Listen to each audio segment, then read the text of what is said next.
LDBC, this is your boy Coach Shelton Harrison. You're live on the Coach Shelton Harrison Combat Sports Show live. Okay, folks, shout out to Antoine Simpson for, sending me the link to this. And yes, I'm going to go ahead and speak on it, okay? Okay, Cris Cyborg pretty much has responded, okay, to pretty much the whole, UFC retreat debacle. Okay, she's responded to that.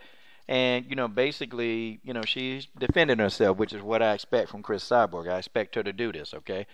But I've sat on this channel, and I've sat on this channel for damn near 13 months since I started covering Cyborg.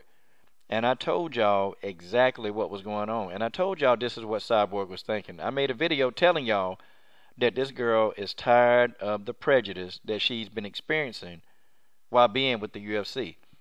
And the way she's been treated, okay, the way that Cris Cyborg has been treated is just ridiculous.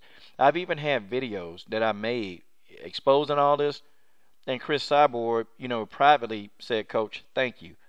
Thank you for understanding.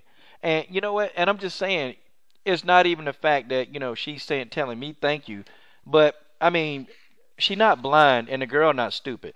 Just because her English is bad, that don't mean she don't know what the hell going on, okay? I mean, she understands exactly what's going on. And she knows that she's in a company that don't give a damn whether she fail or win. And that's pretty evident by the retreat. Hell, they didn't even have her photograph in any of the media guys. Okay? That ought to tell you right there what they think of Cris Cyborg. And this woman has been mistreated. And people, oh, well, Cris Cyborg just complaining and whining. But see, here go the thing. See, when people say that, that means that they already know what it is, okay? They already know what the deal is, but people just want to turn a blind eye to what's going on. And I'm glad Cyborg wrote this letter. I'm so glad I'm glad she wrote this letter, and I'm going to read it out to y'all. I'm going to read it out to y'all the only way that Coach Shelton Harrison can, okay?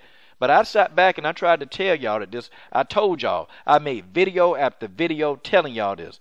Okay, you dudes with ADD, y'all just sit back and listen, okay? Here it is.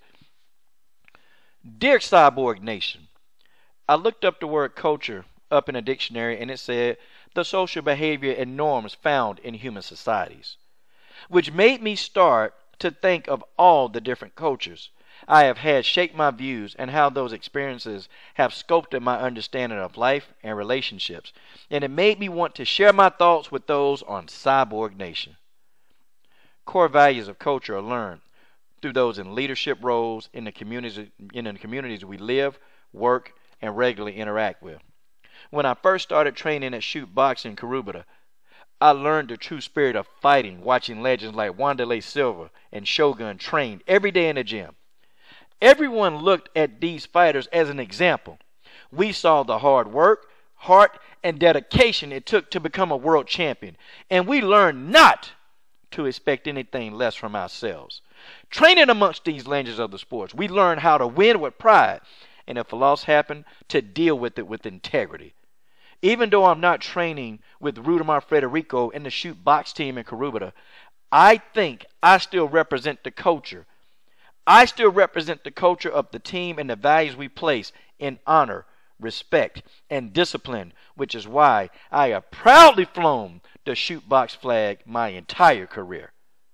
The way we select friends is often different than the way companies select which ones to build long-term working relationships with. The success of any company merger relies on the availability of the owners to merge core values with the two companies, giving special emphasis to the development of communication that can result in a positive conflict resolution whenever problems or misunderstandings occur. Similar to my time in the gym with Shootbox, I have learned that just like in fighting, culture in business is developed by those seen successful and high profile within the company. Examples of leaderships are learned from the top down, and this results in what eventually becomes the culture of the company and the identity of their relationships and their associates. When disparaging comments are made at the top, it sets an example that is acceptable within the company, allowing lower-ranking individuals to continually follow examples of leaders establishing the culture and the practices of the company. It is no secret I have been a victim of online bullying. At times in my career, it has felt like there have been a team of writers using the internet to shape the public's vision of my company's brand, often attempting to make me look like the face of anabolic abuse in the sport of MMA. While it has been years since someone has said I look like Wanderlei Silva in a dress, it doesn't feel that long ago that I was listening to someone give me advice on how cutting off my penis would help me make 135 pounds easier. When people see these actions of people high profile in the company being promoted through social media without consequence or even a public apology, they see it as an acceptable behavior within the company and often view it as an encouraged opportunity at self-promotion. It should never be acceptable for a company to allow their employees to develop a culture where sexual harassment, racial prejudice, or female discrimination are acceptable in the workplace. When two companies work together, it is not only about money, but the relationships within those companies that establish the value, the length, and the success of the partnerships. Feeling welcome, respected, and having trust that the two companies are mutually beneficial and seeking the same goals is essential for any success in a long-term commitment. While profitability is important, it cannot be the only factor when determining a merger of two companies. Because for what is it a man profited if he shall gain the whole world and lose his own soul? Or what shall a man give in exchange for his soul? For me, it is simple to see things I value. I am a family girl from Brazil who is not impressed by the lights of the show and the sound of the radio. While I do place some value in money, I also know the joys of working for a company that values respect, loyalty, and honesty amongst its associates and discourages a workplace where sexual harassment, racial prejudices, and discrimination against female fighters is acceptable promotion. Love, Cris Cyborg. And I hope y'all got that. I hope y'all got the gist of what she was saying.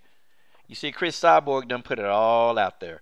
She done put it all out there. She done put it right in y'all laps. Look, this is what's happening. How y'all going to explain this? I mean, how are they going to explain this? How is Joe Rogan going to explain what he said about Cris Cyborg? Because she got a point.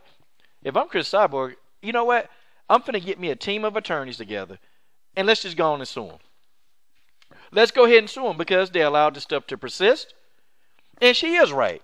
A lot of valid points in this story. A lot of valid points. So why are all these people at the top allowed to make fun of this woman, to ridicule this woman, to embarrass this woman? Why are they allowed to do that? You know, this woman done spent many, many nights. And I won't even tell you some of the other stuff. But this woman has spent a lot of nights in tears. I mean, crying because the online bullying is real. It's real. And she's had to experience it. And I'm sorry. She rolled right up on Angela Magana and she shut her mouth. And you know what? And I wouldn't doubt how pissed off she was at Joe Rogan. I'm probably sure she wanted to roll up on Joe Rogan. I'm probably sure if she had the opportunity. But see, here go the thing, y'all. They allowed this to happen. The UFC. Because didn't nobody really check Joe Rogan? Nobody really checked Joe Rogan. Didn't nobody check Dana White when, you know, he was telling all those lies early on about Cyborg? Ain't nobody check. Ain't nobody check. But y'all really want to know, when Cris Cyborg started calling out Ronda Rousey, that's when things started getting really, that's when people started getting salty. When Cris Cyborg said, I want to fight the best. I want to fight Ronda Rousey. Everybody started getting salty. Because then what people started trying to do, they started trying to protect Ronda Rousey. Okay? Because they knew what Cyborg was going to do. And people say, well, Coach, why did they sign Cyborg? Because they didn't want to seem like they were stupid. Because you got the best women's MMA fighter on the planet and your company don't want to sign her. See, that would be suspect. It'd be real suspect. But see, Cyborg on to y'all now. And I hope Cyborg takes legal action. I hope Cyborg actually does a countersuit. And I hope in this countersuit that she cites that she's been sexually harassed, she's been bullied within her own company, and they've allowed this. Oh, she got a case. This case is airtight. She right. Cris Cyborg is absolutely right. And I'm glad that she's not taking this sitting down, turning the other cheek. Okay, I mean, this girl has been discriminated against big time. Big time. And hell, honestly, the coach of the UFC and the way they treat the Brazilians and the way the fans treat the Brazilians, I mean, the way really people treat a lot of these fighters, okay, of color. It really is asinine and it's deplorable how a lot of these fighters are treated. It is. I comment 95% on women's MMA. Okay?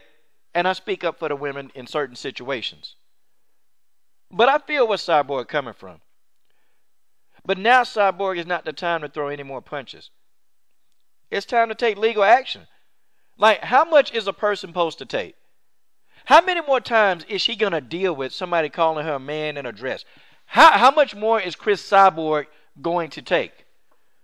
And everybody got a breaking point. Even your most humblest person, there's a breaking point, y'all. There is a breaking point. And let me tell you something right now, okay? With that breaking point, there's consequences. Angela Magana suffered the consequences of running her damn mouth. And this girl trolls a lot of people. She trolls people. That's what she does. She's a troll. And she got a troll ass whooping is what she got. Everything that she got, she deserved. And Cyborg know exactly why she's doing it. It's for self-promotion. Do you know how much promotion Angela Magana is going to get? I mean, think about it. And I think she is going to sue Cyborg. Even though she says she's not suing Cyborg, I think she's going to do it anyway. Her career about over anyway. Who the hell is she going to beat? And if anybody loses to Angela Magana at this stage, I mean, you don't need to be in the UFC. But Cyborg drew the first blood. And I don't think that Cris Cyborg is done. I don't think Cyborg is done, not even a little bit. And I hope Cyborg takes this as far as she can take it. I hope she draws blood, and I hope she cuts a jugular. And that, my friends, is just the way that is. This is your boy, Coach Shelton Hanson. I'm done. What are you waiting on? Subscribe to the best women's MMA platform on YouTube.